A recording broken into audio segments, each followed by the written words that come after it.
In the last couple lectures, you've seen how we can use arrays to store data sets that have uh, data elements of the same type, such as a photograph with pixels or a set of temperature observations. One of the drawbacks with an array is that you have to specify its size at the time you compile a program. And we've seen how if you don't know the size, you can declare a really large array that you think will be big enough to accommodate the data. But that has problems. First of all, you may not guess big enough, and your data set may actually be too large, and your program won't work. The other side is maybe the data is really very small most of the time, in which case you're wasting a lot of memory. So what we'd really like to have is some kind of structure that basically looks like an array and acts like an array, but is also able to resize itself dynamically to accommodate varying size data sets. And that's what today's lecture is all about, is C++ vectors, which give you exactly that capability. Basically, vectors are like arrays, but they're dynamically resizable. So we've already discussed pretty much the motivation for vectors, which is that we may have data sets whose size is not known in advance, and we'd like to have some solution where we can, in effect, have a dynamically resizable array, and that's going to be vectors. So vectors can be thought of as a luxury model of automobile. If arrays are the kind of base rate economy version, vectors are the fully loaded luxury version. So here we have a table that kind of compares arrays and vectors. And the rest of the lecture will be going through the features of vectors in depth. So this is just a high-level overview. So first of all, vectors are classes. You may remember from our discussion of I/O streams that I/O streams were also classes. So that's one fundamental difference between a vector and an array. An array is what we call a built-in data type, whereas a vector is a class. It's been created by the C++ developers after the C++ language was developed. So if you want to declare an array, you would simply declare it with a fixed number of elements. With a vector, there's two ways to declare it. If you know how many elements you want to start with, you can give it a size as an argument. So you start it with the keyword vector, and then in angle brackets you give the data type that it's storing, in this case an int, and then the name of the vector, the variable that's going to be associated with the vector, and in this case an optional argument that denotes the initial number of elements. Now we can grow this vector after it's been created, but that will be its initial size. Alternatively, we could just declare it without an initial size. In that case, it actually has an initial size of 0, but again we'll be able to grow it. So the big drawback of arrays is they're not resizable, but vectors are, and there's two ways to do it. First of all, we can call the resize function and give it a new size, and that will, if it's bigger in this case than the original size, it will add elements to the vector, and if it's smaller, it will chop off the end elements. So for example, if I'd had grades resize 5 here, it would have chopped off the last 5 elements of grade, since we declared it to initially up here have 10 elements. Okay. Here, in contrast, where it had 0 elements originally, if we now called grades.resize 5, it would be expanded to have 5 elements. The second thing we can do is we can add one element at a time to a vector using the pushback method. And that will create a new entry and add the value to the end of the vector. Now I said that we wanted the vector to act like an array as much as possible. So for element retrieval, they look identical. You can access an existing element using array-like notation and giving it an index. And for element assignment, it's the same if the element already exists. You just say, I want to assign, in this case, 3 to index location I. If you want to create a new element, then you use pushback. And again, pushback adds an element to the end of an array. Another very nice feature of vectors is that you can query their size. You don't have to keep track of the size explicitly like you do for an array. So there's a method called size. You can query it and it will return the current number of elements in the vector. Now, one area where vectors aren't quite as flexible as arrays is in initialization. You'll remember with an array, you can give it an initialization list, and it's a list of values separated by commas and curly braces.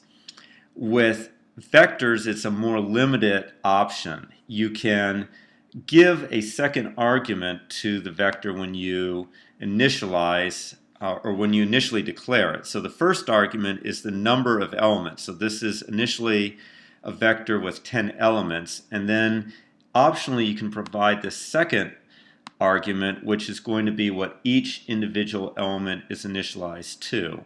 So in this case, the elements, all 10 elements, would be initialized to the value 30. So there's not a way to assign different values to different elements when you declare a vector. So it's a bit more restricted than an array. Finally, in terms of how you include the two elements in your program, an array is a built-in data type, and hence you don't have to include it at the top of your file with an include statement. But a vector is a class. It's an object that was developed by the C++ developers, and you have to include it using the vector library. So you need an include command in #include vector to include a vector in your program. Okay, so that's an overview of the vector class. In the rest of this lecture, we're just going to go over some of its features and details. So first of all, let's just go over an example. Here's a program we might want to write. We want to read a set of temperatures from a file named temperatures.dat, and then we want to print the size of the vector and the temperatures in reverse. And we'll pretend we don't know in advance how many temperatures are in the file. So let's say these are the temperatures over here on the left. And we'll read them in, and then we want to print out the number of elements in the file, which is 10. You can count if you want. And then if we print them out in reverse order, so 10 means it's the last element, we're basically printing them out by their position in the file, and it's in reverse order, so that's what it would look like. So here's our program for accomplishing it, and in green you see the features related to a vector. So at the top we have the include vector directive, and I have ... here just to indicate that there might be some other stuff like using namespace std. Then we declare a vector of integers, and again we use the angled brackets here to indicate that we're going to be storing integers into our vector. And then we have a number of variables that we're going to be using in our program. We start by opening up our temperature file, and you may remember this idiom for reading input from a file until we reach EOF. Remember that the input operator will return false when we reach the end of file, and hence that will get us out of the loop. So as long as we're able to successfully read another temperature, we want to add it to the end of the vector. And we do that with the pushback method. So we pass as an argument the value we want to add to the back of temperatures. And remember, pushback creates a new element and adds it to the very end of the vector. Then when we're done with the loop, we can print out the size of the vector, and you'll note that in the loop we didn't bother to keep track of the number of elements in the vector, and that's because the vector object does so itself. It keeps some state information, and part of that state information is its size. And in the cout statement, you can see that we queried the size method, and that returned the number of elements in the vector. And then to print out the elements in reverse order, we start from the last element in the vector, and remember that the maximum index is the size of the vector minus 1, and we're counting down because we want to reverse it. So while I is greater than or equal to 0, we're going to continue printing elements, and now we're decrementing I. And then we can access the existing elements just as though using the same syntax as we would for an array. So we just use the index I to index into our vector and print out its value. Okay, so again, just quickly, if you want to use a vector in your program, use the include vector command to import the vector library. Then to declare a vector, use the notation you see here. It starts with a vector, then angle brackets and the data type that you wish to store, and then the name. And optionally, you could have a size and initial values. Then, if we want to add new elements, we use the pushback method.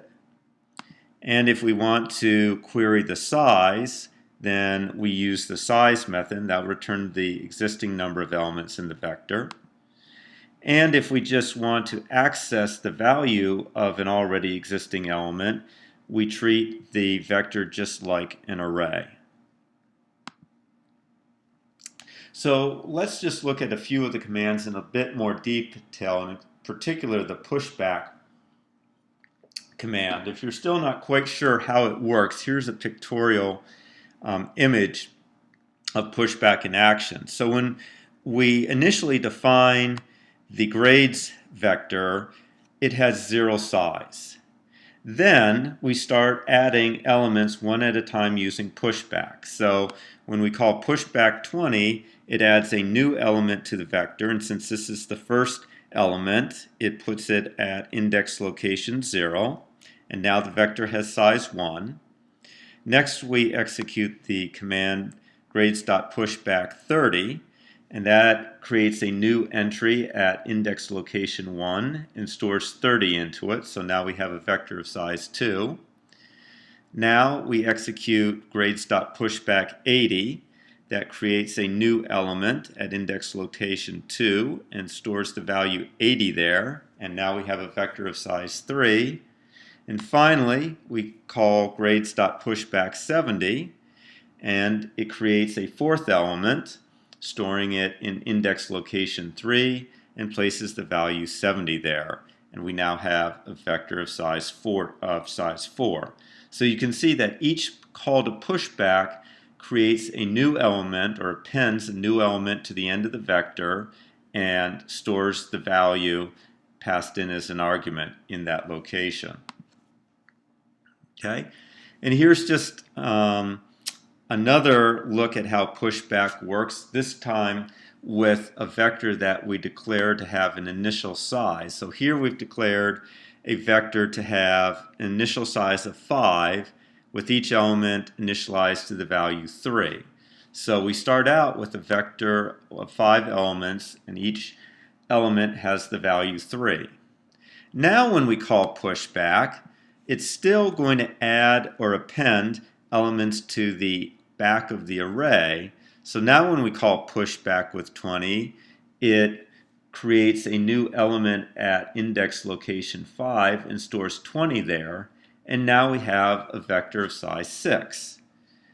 Okay, and when we execute pushback 30, we get again another element appended to the end of the vector placed at index location 6, and the value 30 is placed there. Same thing happens when we call pushback with 80 and then with 70, and at the end we have a vector of size 9.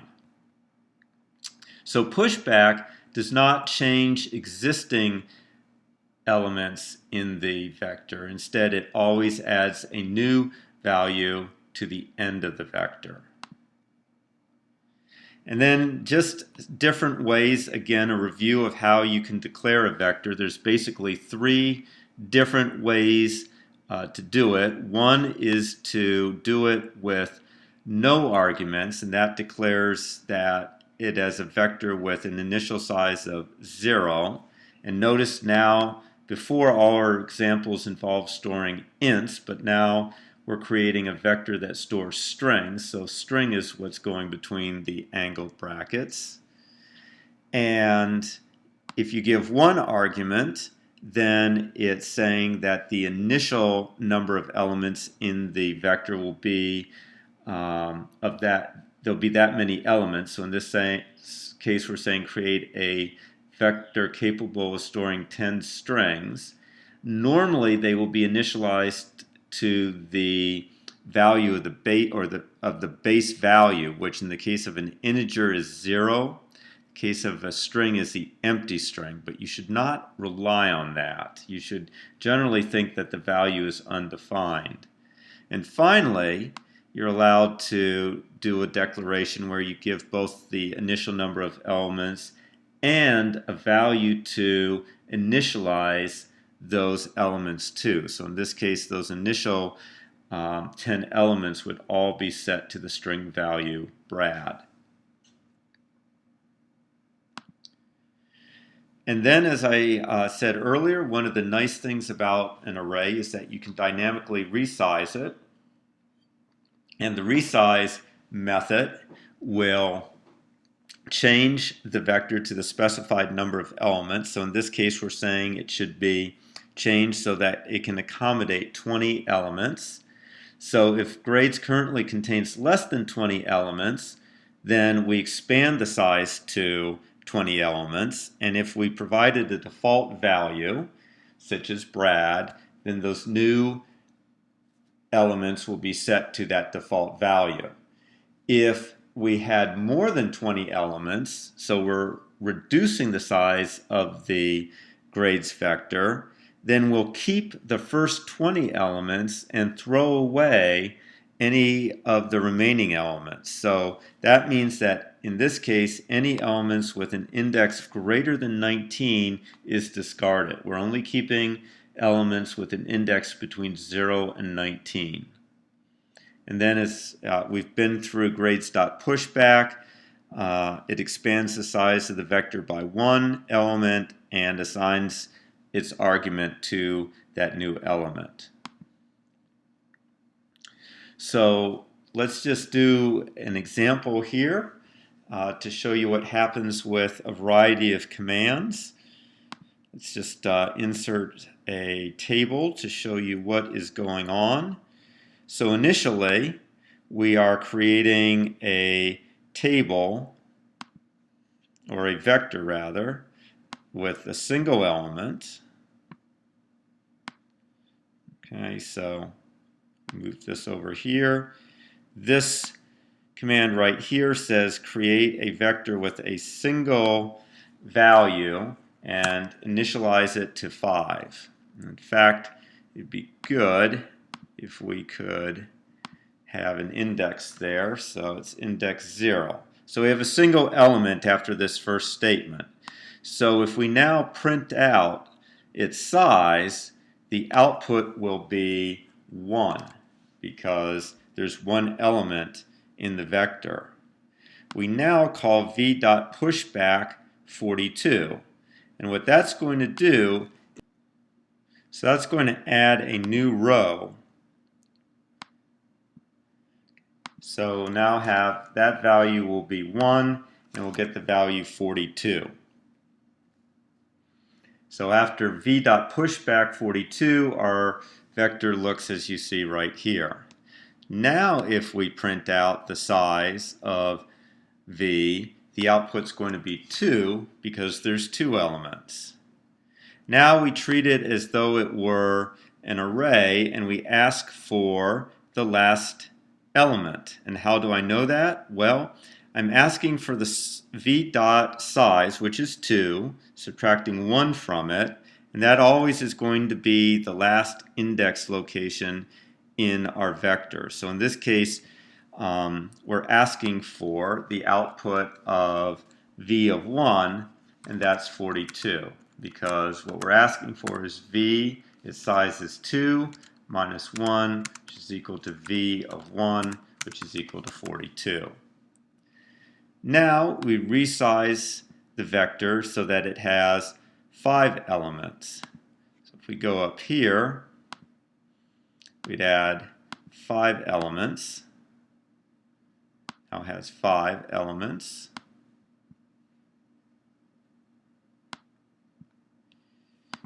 Two, three, 4, and if you remember, they get whatever the default value was, which in this case is 5. So this is what our vector looks like.